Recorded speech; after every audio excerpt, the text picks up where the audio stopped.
Приветствую всех на моем канале Петельки из Амстердама. Все о вязании для начинающих и опытных рукодельниц. Сегодня я хочу вернуться немножко к одному узору, который был использован на моделях Брунелло Кучинелли в прошлом году. Я этот узор тоже разбирала, у меня есть мастер-класс на канале, кому интересно, я могу оставить ссылку на тот узор, он как бы более ближе к оригиналу.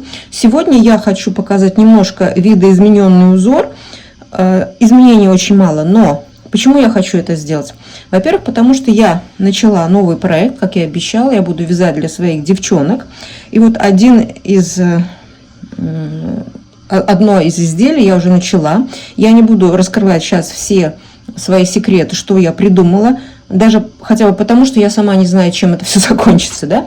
Поэтому пока я его не закончила, я не буду в детали вдаваться. Скажу только, что это будет плечевое изделие, да, вот. И так как я первое изделие решила вязать цветное, у меня были такие ниточки, вот, 3 цветов, одного качества, и я решила их использовать, и поэтому начала искать узор, как им можно было бы связать, и увидела, вспомнила про этот узор, поэтому я решила его опять вам напомнить.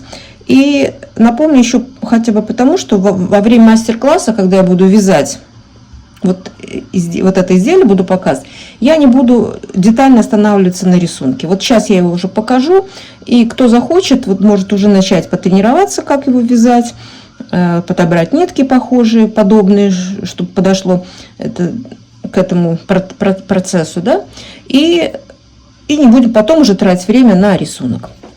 Какие изменения по сравнению с оригиналом? Изменения не очень большие, но все же. Во-первых, у Брунелло Кучинелли он использует только 2 цвета, я решила использовать 3 цвета, но это как бы не принципиальное изменение. И второе изменение, у него раппорт узора вот этой полосы состоит из 4 рядов. Я сделала 6 рядов, то есть вот эта сама полоска, она у меня пошире. Вот. И поэтому я сейчас вам напомню, буквально немножко, и вы сами поймете, что это, вспомните. Может, кто видел уже мой мастер-класс, тот может это вспомнить. Итак, первый ряд раппорта. Вот я беру ниточку. Вот здесь нитки я не обрезаю, да, я их просто протягиваю, и потом буду прятать в боковой шов.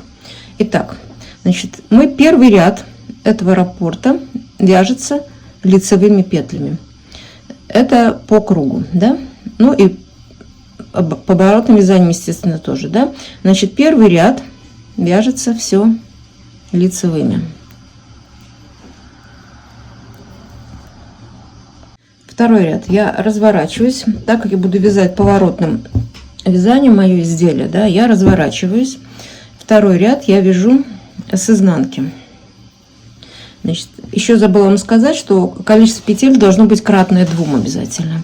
Вот я снимаю кромочную, и теперь мы вяжем, берем 2 петли вместе, вот 2 петли вместе, я вяжу классикой, да, значит, 2 петли вместе я ввела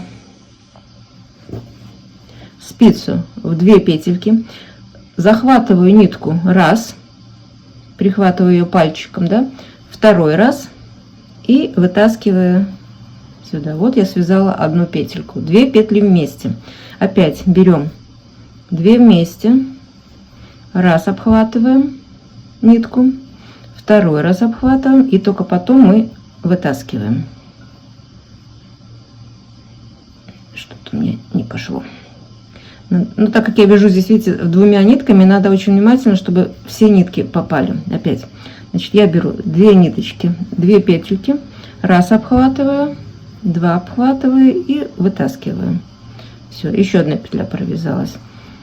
Опять раз оборот, и со вторым я вытаскиваю. Итак, мы с вами будем вязать до конца ряда. Это поворотным вязанием.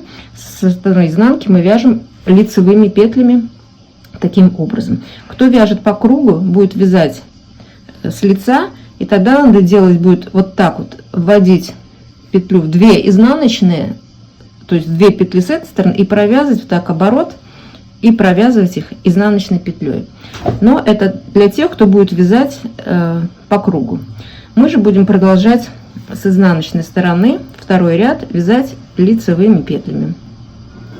Вот так. Все. Я вяжу ряд до конца. Это второй ряд. Так, теперь третий ряд. Он вяжется одинаково, что по кругу, что поворотным вязанием. И вы должны понимать, что вот во втором ряду мы все петли связали попарно, значит, количество петель у нас на спице сократилось ровно вдвое. Поэтому вот в этом ряду не стоит, так категорически нельзя заканчивать свое изделие, если вы здесь хотите плечо начинать делать или я не знаю, что еще. Ну, короче говоря, вот после этого ряда обязательно надо провязать третий и четвертый ряд, да? Значит, третий ряд и четвертый. Третий вяжется одинаково, как при поворотном вязании, так и при круговом. Значит, кромочную я снимаю. И теперь вот это у меня сдвоенная петля, то, что мы связали с накидами. Значит, я беру вот за переднюю стенку, провязываю лицевую, потом захожу и провязываю за заднюю стенку вторую лицевую. И теперь можно снять. Опять за переднюю стенку лицевую и за заднюю стенку лицевую и снимаю. Можно провязать и вот так вот, провязать лицевую, снять накид, может так проще, и потом за заднюю стенку провязать. Результат будет один и тот же, как вам больше нравится, да? Вот смотрите, за переднюю стенку снимаю накид и за заднюю стенку. И теперь количество петель у нас вернется назад, да? Значит, это у нас третий ряд, и вяжется он одинаково, как для поворотного вязания, так и при вязании по кругу.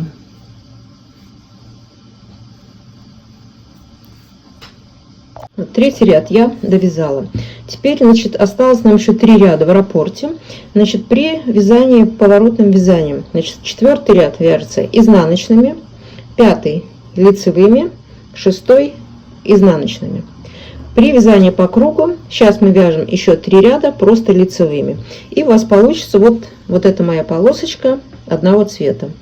Дальше начинается опять по новой раппорт. Берете новый цвет и все по новой. Ряд лицевой, второй и так, как я вам объясняла. Да, я не буду сейчас повторяться.